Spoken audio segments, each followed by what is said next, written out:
তাহলে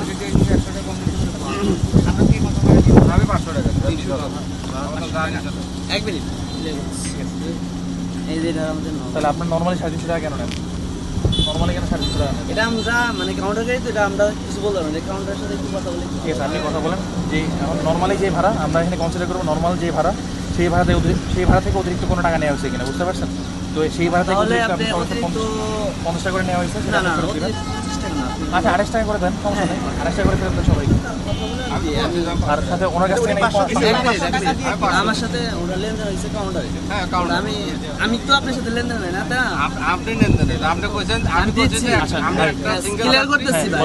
বলেন, আপনি বলেন আপনারটা সমস্যা। আমি একটা সিঙ্গেল যাত্রী, হ্যাঁ আমার ডিউটি আছে, আমার যা দেবো বলে যা দেবো 500 টাকা লাগবে। আচ্ছা ঠিক আছে, আপনার অতিরিক্ত টাকাটা ফেরত দেওয়া হবে, ঠিক আছে?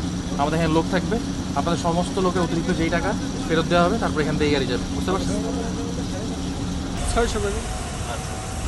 আমাদের ভুল হয়েছে, আমাদের গাড়ি এদিক থেকে খালি যাচ্ছে, তো এখন তো টাকা ফিরে দেওয়া। আমি তো ভাড়া নেই নাই, কোম্পানির লোক রাখছে, ওলা ভাড়া নিচ্ছে। অতিরিক্ত ভাড়া নেওয়া হয়েছে, এটা বলছেন না?